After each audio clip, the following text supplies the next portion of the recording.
Hello, Henry. It's Father again. How are you? Read some more to you. This will be Chapter 9. I think I can get through the whole thing in Chapter 9, but maybe I'll have to separate it in 2 parts. We'll see. I love you.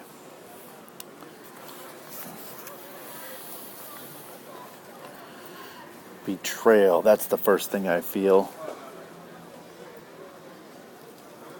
Which is ludicrous. For there to be betrayal, there would have to be trust first between Peeta and me. And trust has not been a part of the agreement. We're tributes. But the boy who risked a beating to give me bread, the one who steadied me in the chariot, who covered for me with the red-headed Avox girl, who insisted Henreich know my hunting skills, was there some part of me that couldn't help trusting him? On the other hand, I'm relieved that we can stop the pretense of being friends. Obviously, whatever thin connection we'd foolishly formed has been severed. And high time, too. The games begin in 2 days, and trust will only be a weakness. Whatever triggered Peeta's decision, and I suspect it had to do with my outperforming him in training, I should be nothing but grateful for it. Maybe he's finally accepted the fact that sooner we openly acknowledge that we are enemies, the better. Good, I say. So what's the schedule? You'll each have 4 hours with Effie for presentation and 4 with me for content, says Henreich. You start with Effie, Katniss. I can't imagine what Effie will have to teach me that could take 4 hours, but she's got me working down to the last minute. We go to my room and she puts me in a full-length gown and high-heeled shoes, not the ones I'll be wearing for the actual interview, and instructs me on walking. The shoes are the worst part. Never worn high heels and can't get used to essentially wobbling around on the balls of my feet.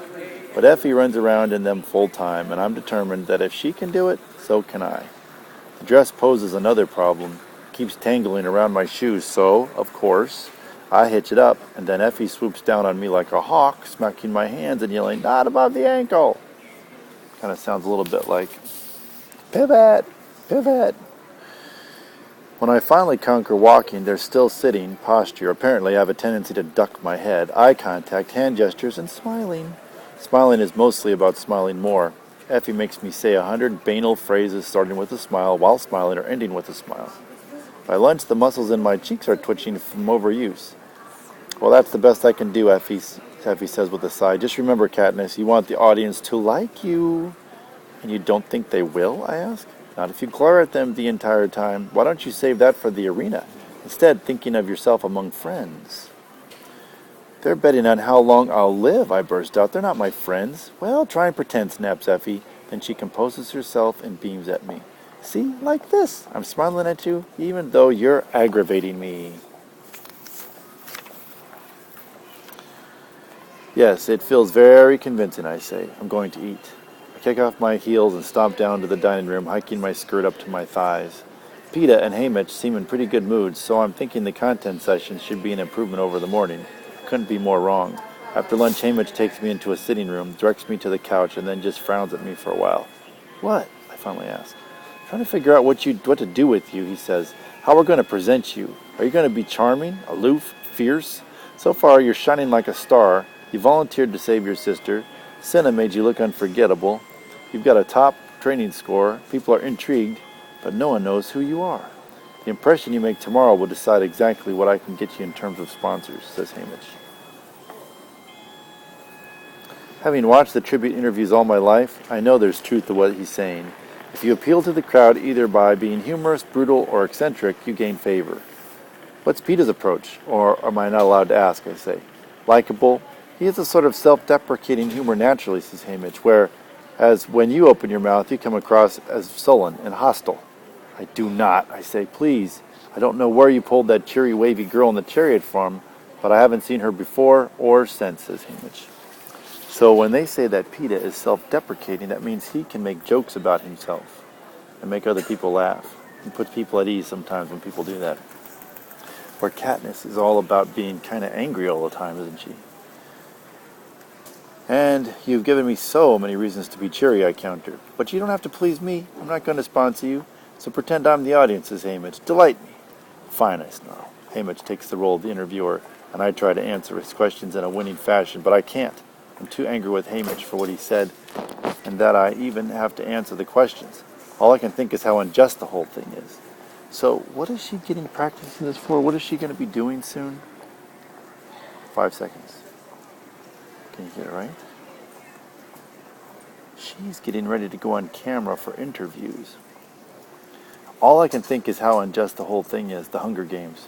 Because when she goes to get interviews, then some people might want to sponsor her, which means she'll get extra weapons or extra food, or she'll have advantages that other people won't have. All I can think of is how unjust the whole thing is, the Hunger Games. Why am I hopping around like some trained dog trying to please people I hate?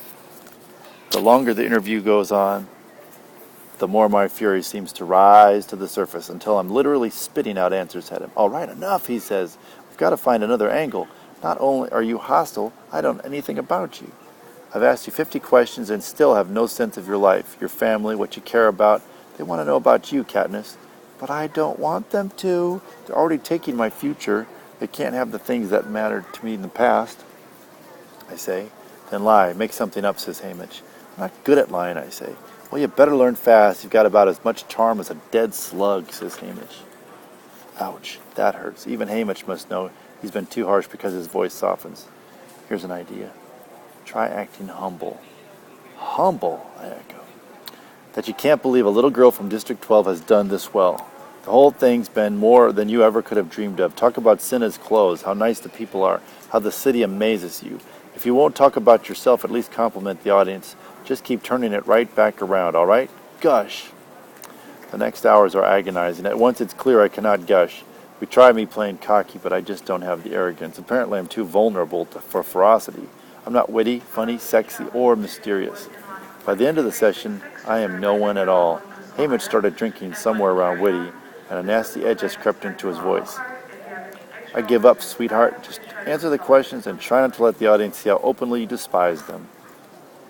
So they've been trying all sorts of angles. Have any of them worked? What do you think, Henry? 10 seconds. Have any of the ideas Haymitch has tried worked with Katniss about how to be an interview?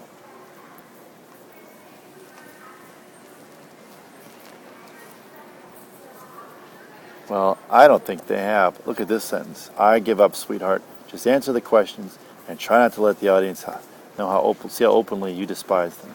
He's given up. There's no other options he has to try and make them work. Let's see if we can do more. I have dinner that night in my room, ordering an outrageous number of delicacies, eating myself sick, and then taking out my anger at Haymitch at the Hunger Games, at every living being in the Capitol by smashing dishes around my room. When the girl with the red hair comes in to turn down my bed, her eyes widen at the mess. Just leave it, I yell at her. Just leave it alone. I hate her too, with her knowing, reproachful eyes that call me a coward, a monster, a puppet of the Capitol, both now and then.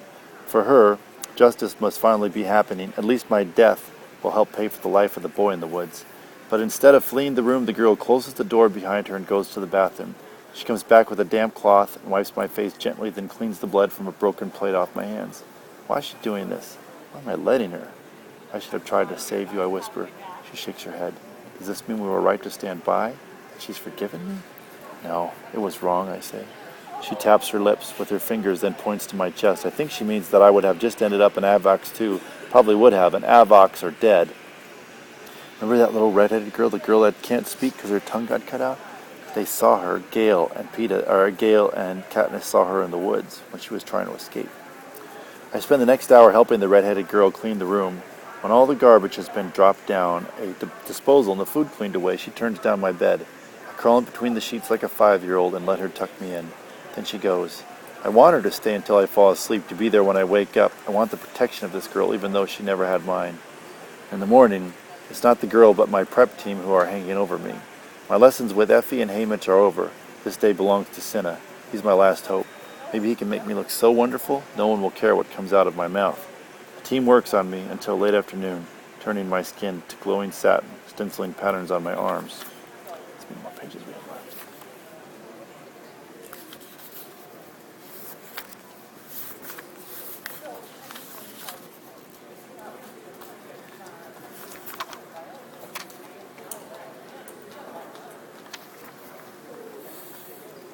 I think we're going to have to stop there so there's enough time to download. So that'll be Chapter 9, Part 1.